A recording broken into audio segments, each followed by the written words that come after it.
L'assurance maladie s'est engagée depuis 2022 auprès des personnes à risque et atteintes d'insuffisance cardiaque, ainsi qu'auprès des acteurs de soins pour améliorer la détection, la prévention, ainsi que la prise en charge de cette pathologie. L'insuffisance cardiaque est une maladie chronique, lourde de conséquences, et qui concerne 1,5 million de personnes en France. Elle est la première cause d'hospitalisation après 65 ans et entraîne environ 70 000 décès confirmés par an. Mais on estime qu'entre 400 000 et 700 000 personnes ne sont pas diagnostiquées, les signes et symptômes d'alerte de la maladie ou de sa décompensation étant peu connus du grand public. Des actions de communication nationale sont ainsi menées régulièrement afin de sensibiliser la population aux signes évocateurs d'une insuffisance cardiaque. Aujourd'hui, nous avons décidé de nous pencher sur l'observance des traitements. Le pharmacien d'officine est en effet le premier relais de l'information auprès des patients atteints d'insuffisance cardiaque, mais il a aussi un rôle majeur pour accompagner les patients dans le suivi de leur pathologie. Nous recevons Madame Habibi, pharmacienne en Occitanie. Bonjour Madame Habibi. Bonjour. Vous avez entendu dans les médias la campagne nationale réalisée par l'assurance maladie sur les signes d'alerte identifiés sous l'acronyme EPOF. E pour essoufflement inhabituel, P pour prise de poids rapide, O pour apparition d'œdème et F pour forte fatigue. À quel moment avez-vous pu être un relais de cette communication dans votre pratique et comment un pharmacien peut-il contribuer au dépistage d'une éventuelle insuffisance cardiaque ? Eh bien, lorsqu'un patient dans la tranche des plus de 65 ans se présente à l'officine et se plaint d'un ou plusieurs de ces signes, mon équipe peut rechercher l'ensemble de ces signes au cours de l'entretien. Il va lui conseiller de consulter rapidement son médecin généraliste pour réaliser un diagnostic, mais il est à noter que ces symptômes sont aussi présents chez des patients plus jeunes. Cela est moins fréquent, mais nous devons y être attentifs.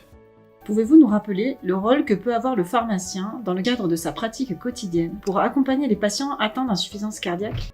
Pour les patients atteints d'insuffisance cardiaque, comme d'un point de vue général, le pharmacien au comptoir interagit avec son patient pour s'assurer de la bonne observance de son traitement, de l'absence de contre-indication absolue et d'autres traitements, et donne aussi des conseils pour une bonne observance. Cette détection et cette vigilance font partie intégrante de notre rôle de pharmacien. Mais parfois, nous pouvons aussi être sollicités pour les mettre en œuvre. Ce peut être le cas par exemple pour les sorties d'hospitalisation dans le cadre du programme Prado.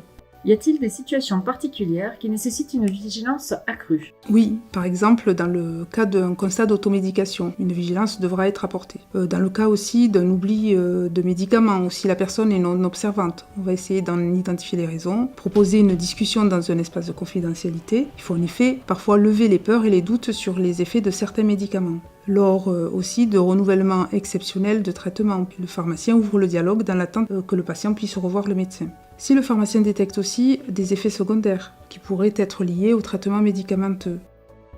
À l'appui de ces pratiques quotidiennes, un autre dispositif permet d'aider le patient en insuffisance cardiaque. C'est le bilan partagé de médication. Il est réalisé par le pharmacien en coordination avec le médecin traitant et permet d'évaluer l'observance et la tolérance du traitement, d'identifier les interactions médicamenteuses et de vérifier les conditions de prise et de bon usage des médicaments. Il est indiqué pour les patients de plus de 65 ans ayant une pathologie chronique dans une situation de polymédication, soit plus de 100 molécules délivrées au moins 3 fois dans l'année pour éviter les risques iatrogéniques. Avez-vous recours au bilan partagé de médication, et notamment pour les patients en insuffisance cardiaque ? Alors c'est en effet un projet qui est en cours de mise en œuvre pour un démarrage en septembre 2024 dans ma pharmacie. Un espace de confidentialité a été mis en place à cet effet pour pouvoir s'isoler avec le patient. Une préparation a été réalisée en amont pour lister les patients de plus de 65 ans polymédicamentés qui répondent aux critères de ces bilans. Pour les patients en insuffisance cardiaque, une identification affinée sera réalisée sur la base de leur traitement médicamenteux. L'idée, c'est d'avoir un signalement informatique de type pop-up lorsque le dossier du patient sera ouvert pour pouvoir proposer systématiquement un rendez-vous des réalisations du bilan partagé de médication. Des créneaux horaires seront spécifiquement réservés à cet exercice pour faciliter l'organisation des différentes étapes. Il y aura l'entretien de recueil des traitements, l'analyse et la transmission des conclusions au médecin traitant, l'intégration dans le DMP et les entretiens de suivi et de bilan. Que pensez-vous de la plus-value de ce dispositif ? C'est un dispositif qui nécessite de l'investissement de la part du pharmacien, compte tenu de la réalisation des différents entretiens et du temps d'analyse que cela nécessite. Mais les formulaires mis en place sont des supports de synthèse nécessaires et très utiles pour le patient et son médecin traitant lors de la restitution des résultats. Nous avons donc tout intérêt à participer à ce nouveau dispositif attribué aux pharmaciens du fait du bénéfice que cela pourra amener aux patients. En plus, c'est une nouvelle mission qui permet de valoriser notre métier et j'espère que la profession pourra contribuer ainsi à améliorer l'observance des patients les plus fragiles et favoriser la détection des risques iatrogéniques. Au-delà de ces bilans, quels autres conseils pensez-vous qu'il soit opportun d'apporter aux patients ? Les conseils principaux auxquels on doit penser sont résumés sous l'acronyme EPON. E pour exercice physique, pour encourager à la pratique d'une activité physique adaptée. P pour prise de poids, pour rappeler aux patients l'importance de suivre son poids régulièrement et de déceler des variations rapides. O pour observance, c'est notre sujet d'échange. N pour ne pas saler, pour donner des conseils sur la nutrition contrôlée sur le sel. Mais il est important de penser aussi, vérifier si la vaccination est à jour et orienter vers le vaccin pneumococcique qui vient d'être mis à disposition.